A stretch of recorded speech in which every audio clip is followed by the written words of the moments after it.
हर हर Mahadev. Welcome to hydrogen classes. My name is Sagar. आज मैंने न्यूमेरिकल लपेटे हैं। Relative lowering of vapour pressure एक क्वालिटेटिव प्रॉपर्टी है। ये सारे न्यूमेरिकल मैंने कराया, बस एक नहीं कराया, वो ढूंढ के खुद आप करिएगा एनसीईआरटी से। हर हर Mahadev. Welcome to hydrogen classes. My name is Sagar. Students, कल जो लास्ट वीडियो मैंने ली थी वो मैंने ली थी इसका relative lowering of vapour pressure का थ्योरेटिकल पोर्शन, और आज ले रहे हैं इसका न्यूमेरिकल पोर्शन। एनसीईआरटी में जितने भी न्यूमेरिकल हैं, इंडेक्स और एग्जाम्पल, कुल मिला के वो 6 लगभग क्वेश्चन है। उसमें से 5 मैं यहाँ करा रहा हूँ। एक इंडेक्स का क्वेश्चन मैंने नहीं कराया अनसॉल्व, वो आप खुद ढूंढ के खुद से करना। कोई डाउट हो तो मुझे बताना, वरना सारे क्वेश्चन मैं स्टॉप किए करा रहा हूँ। एक बात और, तुम देखो, जब इस पे 6 क्वेश्चन दिए हुए हैं एनसीईआरटी में एक टॉपिक पे, relative lowering of vapour pressure पे, तो ये होगा कितना इंपॉर्टेंट। सो देखो, मैंने फॉर्मूला क्या बताया था numerical, P1 not minus P1 by P1 not equals to N2 by N2 plus N1। P1 not क्या था आप जानते हैं, it was vapour pressure of pure solvent, जो भी सॉल्वेंट हम ले रहे थे प्योर। P1 क्या था, vapour pressure of solution. Vapour pressure of solution का मतलब मैं आपको पहले ही बता चुका हूँ, सॉल्वेंट नहीं उड़ता है पूरा, मतलब सॉल्यूशन नहीं उड़ता है, उड़ता सॉल्वेंट ही है, सॉल्वेंट ही उड़ेगा। वेपर प्रेशर ऑफ सॉल्यूशन लिखने का मतलब था सॉल्वेंट का प्रेशर कब, जब सॉल्यूशन बन चुका था, क्योंकि सॉल्यूट क्या है हमारा, नॉन वोलेटाइल। तो एक बात ध्यान रखना, अगर वेपर प्रेशर ऑफ सॉल्यूशन लिखा हो इस न्यूमेरिकल में तो ये मत समझ लेना पूरा सॉल्यूशन उड़ रहा है, उड़ अब भी सॉल्वेंट रहा है, पर कहाँ से, सॉल्यूशन में से। N2 क्या हुआ, number of moles of solute, मैंने बताया पहले भी, 2 stands for solute, 1 for solvent. तो N1 क्या हुआ, number of moles of solvent. ऐसे ये जो हमारा फॉर्मूला था, ये था N2 by N2 plus N1। तो मैंने कहा पूरा वेरी डाइल्यूट सॉल्यूशन, अगर सॉल्यूशन बहुत डाइल्यूट होगा तो उस केस में क्या होगा, जो N2 होगा वो बहुत बहुत बहुत कम होगा N1 के मुकाबले, यानी number of moles of solute बहुत कम होगा number of moles of solvent के। तो यहाँ से हम डिनोमिनेटर में से N2 को इग्नोर कर देंगे, इसे इग्नोर कर सकते हैं हम, इसे इग्नोर कर देंगे तो फॉर्मूला क्या रहेगा, N2 बाई N1। तो N2 की जगह पुट कर दूंगा W2 बाई M2, और N1 की जगह पुट कर दूंगा W1 बाई M1। तो रीअरेंज करके ये फॉर्मूला बन जाएगा, तो हमारा ये फॉर्मूला बन जाएगा। तो किसी भी फॉर्म में फॉर्मूले को यूज़ कर सकता हूँ, मास, मोलर मास के टर्म्स में भी और मोल्स के टर्म्स में भी फॉर्मूले को यूज़ कर सकता हूँ। तो मैंने लिख भी दिया यहाँ पे, W2 and W1 are the masses of solute and solvent respectively. Respective मतलब इज्जत के साथ मजाक कर रहा हूँ, रेस्पेक्टिव मतलब जो पहले दिया था, जैसे W2 पहले दिया है तो ये हो गया मास ऑफ सॉल्यूट, W1 क्या हो गया, मास ऑफ सॉल्वेंट, M2 M1, तो M2 क्या हो गया हमारा, ये हो गया आपका मोलर मास ऑफ सॉल्यूट, तो M1 क्या हो गया, मोलर मास ऑफ सॉल्वेंट। यहाँ देखिए मैंने सबस्क्रिप्ट में लिया हुआ है 1 को मैं सबस्क्रिप्ट में लिखता हूँ, 2 को सबस्क्रिप्ट में लिखता हूँ। तो आइए इसका पहला न्यूमेरिकल देखते हैं, बड़ा जोरदार न्यूमेरिकल है।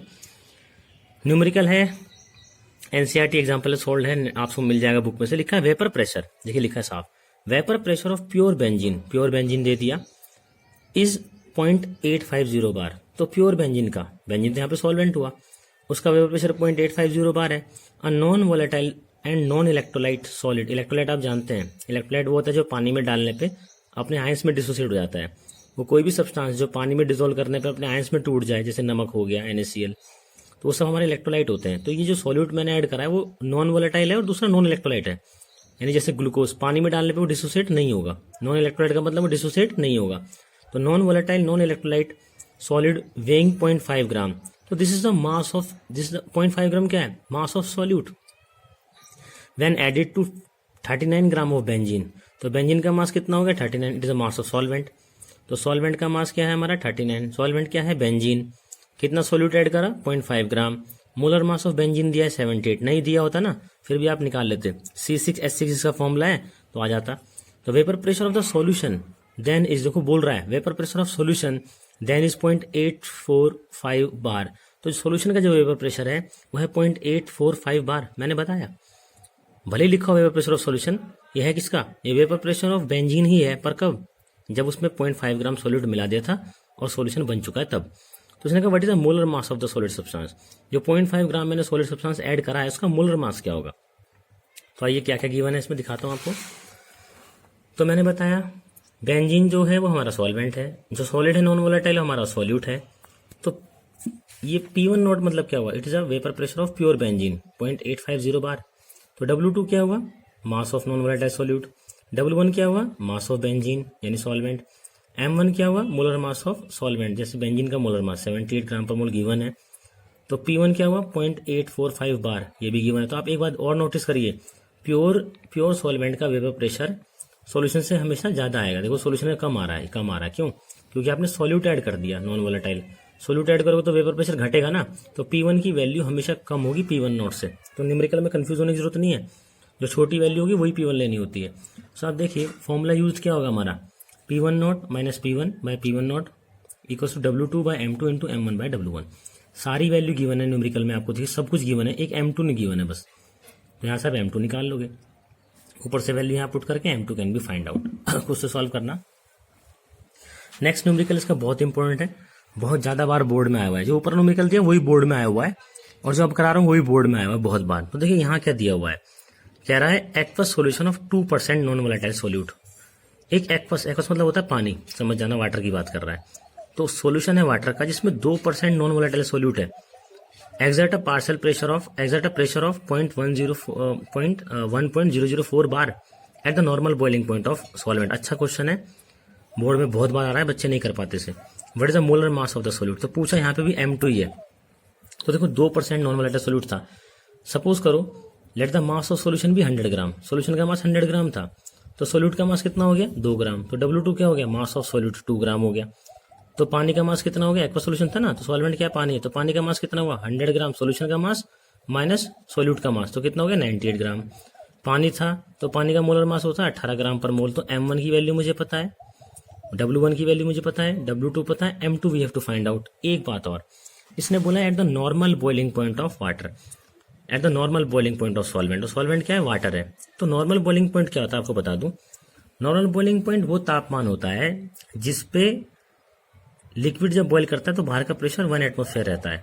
यानी अगर बाहर का प्रेशर, एटमॉस्फेरिक प्रेशर अगर 1 atm हो, उस समय लिक्विड जिस टेम्परेचर पे बॉईल करता है ना, उस टेम्परेचर को नॉर्मल बॉइलिंग पॉइंट कहा जाता है। फॉर सपोज अगर बाहर का प्रेशर जब 1 atm लेते हैं, तो मान लो पानी 100 पे बॉईल करता है, तो उस समय 100 उसका नॉर्मल बॉइलिंग पॉइंट कहलाता है। पर यहाँ पे वो बात, हमें बॉइलिंग पॉइंट यूज नहीं करना, हमें प्रेशर यूज करना है। तो एक बात देखो, normal boiling point of water क्या है हमारा, 100 होता है, हम जानते हैं। तो इसने कहा ये लाइन बहुत खास है, exert a pressure 1.044 bar eight the normal boiling point of solvent. यानी सॉल्वेंट जो था अपने नॉर्मल बॉइलिंग पॉइंट पे था, तो सॉल्वेंट जब अपने नॉर्मल बॉइलिंग पॉइंट पे होगा शुरू में, जब सोल्यूट ऐड नहीं करा, तो बॉईल कर रहा होगा वो, तो बॉईल कर रहा होगा तो बाहर का प्रेशर कितना है 1 atm, तो सॉल्वेंट का प्रेशर भी कितना रहा होगा 1 atm। मैं आपको बता चुका हूँ बॉइलिंग पॉइंट वो तापमान होता है जिस पे किसी लिक्विड का वेपर प्रेशर बाहर के बराबर बन जाता है। तो अगर नॉर्मल बॉइलिंग पॉइंट यानी पानी अगर उबल रहा था शुरू में जब सोल्यूट ऐड नहीं करा, तो बाहर का प्रेशर कितना था 1 atm, तो वाटर का भी वेपर प्रेशर कितना रहा होगा 1 atm रहा होगा। और 1 atm कितना होता है हमारा, ये होता है 1.013 बार। बार में क्यों लिया, क्योंकि इसने जो यहाँ पे जो P1 वैल्यू दी है वो भी हमारी बार में दी है। तो यहाँ से जो P1 नोट हो गया, vapour pressure of pure water हो गया, vapour pressure of pure water होगा 1.013 बार। क्यों हुआ, क्योंकि इसने कहा वो नॉर्मल बॉइलिंग पॉइंट पे था पानी, वो कितना होता है 100 मुझे पता है। तो बाहर का प्रेशर क्या रहा होगा 1 atm, तो इसका वेपर प्रेशर भी कितना रहा होगा 1 atm यानी 1.013 बार। तो यहाँ से P1 नॉट, तो एक ट्रिकी क्वेश्चन है इस फॉर्मूले में, आप देखिए यहाँ पे P1 not P1 they are given, P1 not and P1 हमने निकाल लिया, अभी ये गिवन था, ये हमने निकाल लिया। और W2 पता है 2 ग्राम, W1 पता है 98, M1 18 हो जाएगा, तो M2 निकल के आ जाएगा। This is very tricky question, बहुत बार बोर्ड में आया हुआ है, बहुत बार।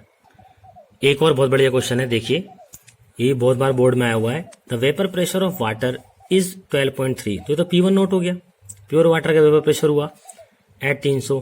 Calculate the vapour pressure of 1 molar solution of a non volatile solute in it. तो नॉन वोलेटाइल सोल्यूट की कंसंट्रेशन क्या थी 1 मोलर, सोल्यूशन की कंसंट्रेशन क्या हुई हमारी, मतलब सोल्यूट कितना हुआ हमारा 1 मोलर सोल्यूशन बना रहा है। इसका मतलब क्या हुआ, वो हम लेते हैं अभी। तो इसने calculate the vapour pressure of 1 molar solution, तो सोल्यूशन 1 मोलर सोल्यूशन का वेपर प्रेशर निकालना है, तो हमें P1 निकालना है। प्योर वाटर का वेपर प्रेशर गिवन है और हमें सोल्यूशन का वेपर प्रेशर निकालना है, यानी तब जब सोल्यूशन बन चुका था तब सॉल्वेंट का वेपर प्रेशर निकालना है। तो सबसे इंपॉर्टेंट चीज जो यहाँ पे 1 मोलर वाली बात है, ट्रिक है यहाँ पे। जैसे पहले वाले में बॉइलिंग पॉइंट वाली बात मेन थी ना, यहाँ पे ये है, देखो क्या लिखा है, 1 molar solution means 1 moles of solute dissolve in 1 kg of solvent. 1 मोल का मतलब ये तो हुआ कि 1 मोल सोल्यूट हमारा 1 kg सॉल्वेंट में डिजोल्व है, सॉल्वेंट यहाँ पे वाटर था, तो P1 minus P1 by P1 बराबर N2 बाय N1, ये फॉर्मूला मैं यूज कर सकता हूँ W2 की बजाय, क्योंकि यहाँ मोल्स डायरेक्ट में पुट करूंगा। तो N2 मतलब मोल्स ऑफ सोल्यूट, तो 1 दिया है, 1 मोल है ना, 1 मोल्स यानी 1 मोल्स ऑफ सोल्यूट, N2 की वैल्यू कितनी हो गई यहाँ से 1। दूसरा, इन 1 kg ऑफ सॉल्वेंट, तो पानी कितना है 1 kg मतलब 1000 ग्राम पता है, मोलर मास 18 होता है, डिवाइड करूंगा तो 55.55 आ जाएगा। तो इस तरीके से इस न्यूमेरिकल में हम P1 की वैल्यू निकाल लेंगे। P1 नॉट गिवन था, हिंट कहाँ से मिला N2 और N1 का, यहाँ से, और न्यूमेरिकल हम सॉल्व कर लेंगे। तो ये ट्रिकी क्वेश्चन था, ये भी कई बार एग्जाम में आया हुआ है। एक और खूबसूरत क्वेश्चन देखिए, ये भी एग्जाम में कई बार आया हुआ है। Calculate the mass of non volatile solute, solute का मास पूछ रहा है, मोलर मास जिसका 40 है, which should be dissolve in 114 gram of octane to reduce the vapour pressure to 80%। कह रहा है कितना ग्राम सोल्यूट मिला दूं जिसका मोलर मास 40 था, 114 ग्राम ऑक्टेन में जो वेपर प्रेशर है वो घट के 80% रह जाए।